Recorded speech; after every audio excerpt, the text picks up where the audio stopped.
I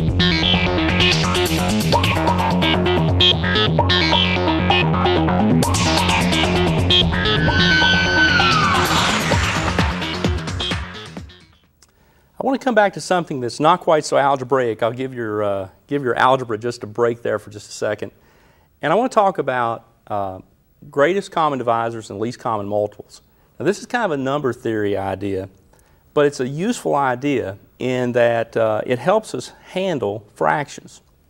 People are kind of odd about fractions.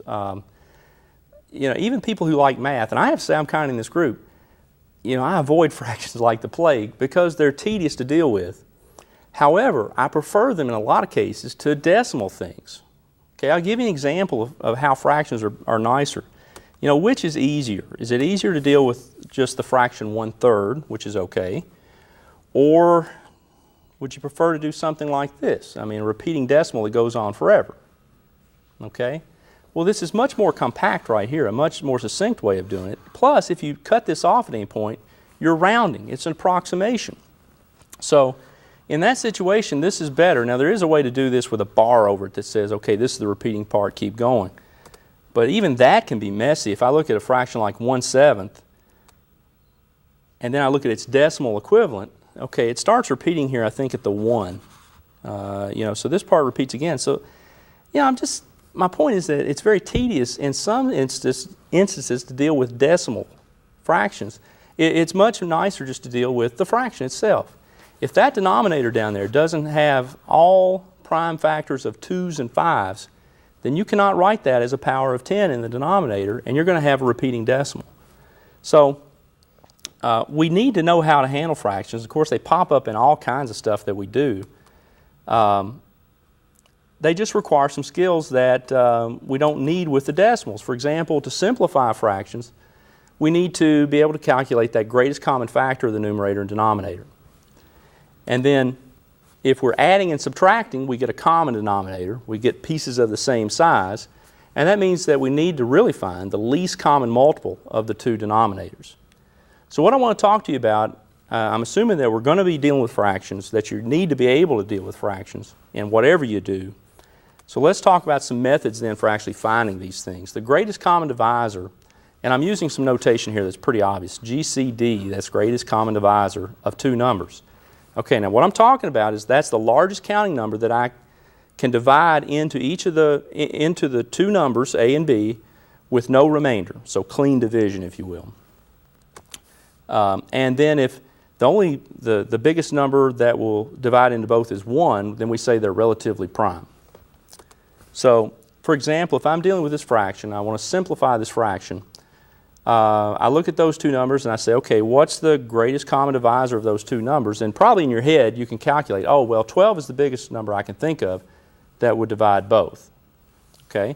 So what you then do is you say, all right, then 36 is 3 times 12, 48 is 4 times 12, and then we can get rid of the 12s and we're left with 3/4. We know we're in simplest form at that stage because 3 and 4 are relatively prime. The only thing that I can divide cleanly into each of them is 1. That's a neat little trick. But what if the numbers were worse? And this is what I want to look at, methods for finding that greatest common divisor when you can't necessarily do it in your head. Now I'm going to stick with the two numbers 36 and 48. I don't want to get messy stuff here. I want you to understand the process. So let's talk about some methods then for finding these things. The most obvious way to do this is just to simply list out all the different divisors of 36 and 48, which I've done here. And then you look for the biggest one. The biggest one I see here is 12. So that's the greatest common divisor. Okay, now that's obvious, but it's also tedious. Okay, if these are large numbers, they will have a great, big number of divisors. Another method that is sometimes more efficient is to use the prime factorization of each one.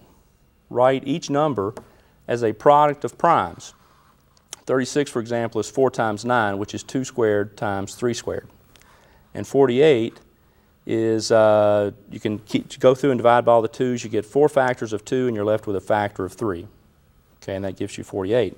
And then what you'll do is you'll look at the lowest occurrence of each prime. And what I mean by that is the lowest exponent. So 2 to the 2 and 3 to the 1, you take those two things and multiply them, and that gives you the greatest common divisor. Okay? And that's typically a pretty efficient method for doing things. There's a sneaky trick that we attribute to Euclid, the Euclidean algorithm, where we take the two numbers and we do this. We say, all right, take the big number, divide by the smaller of the two, and you get the remainder. The greatest common divisor of these two will be equal to the greatest common divisor of the smaller of the two and the remainder. And then just keep doing that until you get clean division. And when that happens, the number that you divided by, that's your greatest common divisor. Okay, so that's a sneaky trick. There's even a graphical approach to doing this, and this is really slick. You take a rectangle, you can do this on graph paper, and set up a 36 by 48 rectangle. And then starting at 0, 0, just send out a diagonal line and just bounce it around until it hits a corner. And then what you do is you look at that little spot where those two things meet, where the lines meet, that's your greatest common divisor, 12. This is actually patented. I find this a little hard to believe, but this was patented by a guy back in 1961. He has a patent number and everything for this. I don't know. Maybe I owe him a nickel now since I showed it to you. I don't know, but I hope not. But that does work. The other thing was the least common multiple. We have similar tricks for that. Now, what I'm talking about here, I want the smallest counting number that's divisible by both A and B. So I've kind of turned things around. And we use that when we start to add fractions. Now, what I could do to get a common denominator is I could multiply these two things together. That is a big number which I don't want to have to deal with. So I'm going to find the least common multiple, and you can kind of do this in your head. That's 144. I get both of these denominators to 144, and whatever I multiply to do that, I do it in the top and the bottom. And then I add things up, equal size things up, and that's 55 over 144. Those are relatively prime, so you're done. Okay? You can, with finding the least common multiple, you can list things out until you get a common kind of thing here. That's one way of doing it. You can also look at the prime factorizations and now take the highest occurrence of each prime. That would be 2 to the 4th and 3 squared. Multiply those up. That gives you the least common multiple. Or, here's another trick. If you'll notice, as long as there's two numbers here, the other numbers that I've circled in purple, that would give me the greatest common divisor. So the product of all of those things gives me the product of A and B. So to find the least common multiple, I can just divide.